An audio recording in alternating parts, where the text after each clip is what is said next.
Hey guys, hope you're all doing well. Now for today's video, I wanted to talk about an Easter egg in the new marketing for Jurassic World Dominion that I thought was extremely interesting. This is something that's been hidden away on the Dino Tracker site that actually links a character and his lineage from the Lost World Jurassic Park all the way up to Jurassic World Dominion, and it's something that I think the filmmakers could definitely use to their benefit if the franchise is indeed to continue in some way, shape, or form. So hidden within the Biosyn section of the Dino Tracker site, there exists a list of names the company is currently going through in order to find a dinosaur transportation pilot. The shortlist provided is supposed to be for a recapture team of some sort, and this entire document is loaded with fun little bits of information that I think legitimate Jurassic Park fans are going to love. The mentioning of Howard King alone, someone who was integral to Biosyn in Michael Crichton's Lost World novel, is really great in my opinion, and there's a lot of names here that I think could be fun to speculate on. But it's actually the name listed right next to DeWanda Wise's character, Kayla Watts, that I found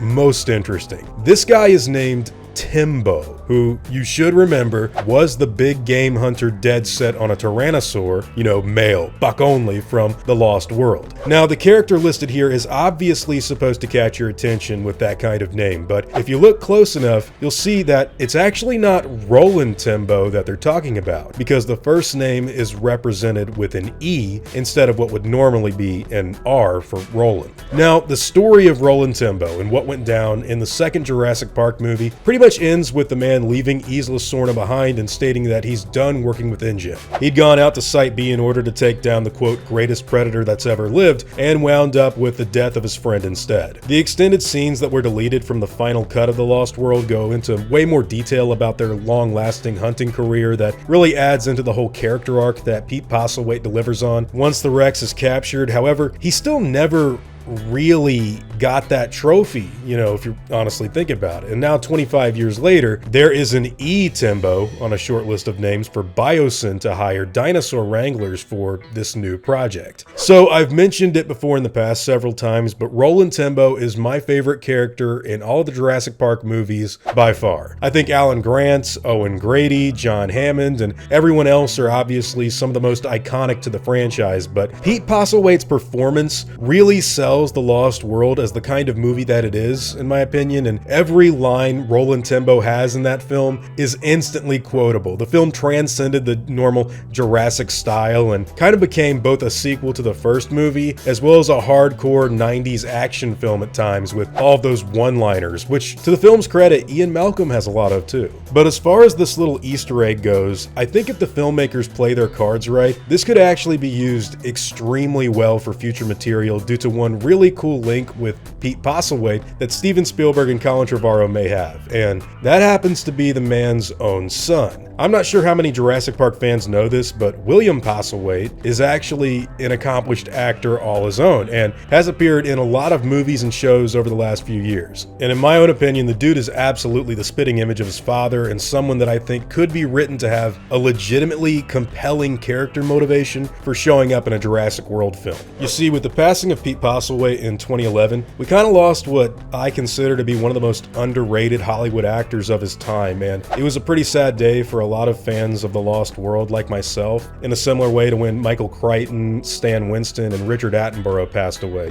These are people that were integral to the experiences that we had as fans watching these movies, so, as fans, it's obviously a bummer. When I was a teenager, I'd even written my own Jurassic Park 4 scripts, which always tried to bring Roland back, but his arc was obviously finished and done with properly in the second film, so it never really read right as far as the story goes, if you know what I mean. However, Jurassic World could most definitely come up with something of an unfinished business sort of narrative for this TEMBO character, who has not only watched his father unsuccessfully take out a T-Rex, but also keep in mind Ajay Sidhu, someone who was very close to his father, got killed by velociraptors in The Lost World. And if you just give him a hat, a double-barreled rifle, and dig deep into that Biosyn link, well, I think you could have a fun little revival of that Lost World spirit that I know people like myself have always wanted to see possibly make a return. It wouldn't even be overly forced either, because this is actually something that I think ties back to the legacy of the franchise in a very organic way, and while I have no idea what their plans happen to be in the future, the fact of the matter is that in canon, someone with the name TEMBO is being looked at as a dinosaur transportation expert around the time of the events of Jurassic World Dominion, which I find to be extremely cool as an Easter egg alone. Anyways guys, these are all just my own thoughts about the subject matter and nothing too serious as of right now. What do you think about the idea of a relative of Roland TEMBO not only being used as an Easter egg on a website, but actually showing up later on in the timeline of the franchise? Would the return of someone seeking some form of closure for what happened on Site B in 1997 be of interest to you? And if so, why? Maybe if they do something with TEMBO in the future, he's like not even connected to Roland. He could be his like cousin or something, which is kind of stupid. If you want to make that connection, make it someone that's like very important to the story that you've told before in the past. That's, you know, how sequels work. I think having a son is just very interesting, and William Postlethwaite's a great actor. That's just, if they don't do something with that, you know, if they just leave this idea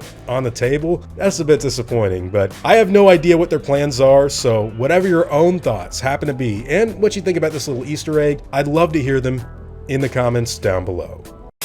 Now before I go, I'd like to thank all of my game wardens and InGen executives, as well as all of my park workers and InGen hunters as well. You've all helped my channel immensely, and I'm incredibly grateful for all of that support. Now I'd like to thank you all for watching today's video and hope that you enjoyed the content. If you feel like I deserve it, I'd appreciate the like and hope that you all consider subscribing.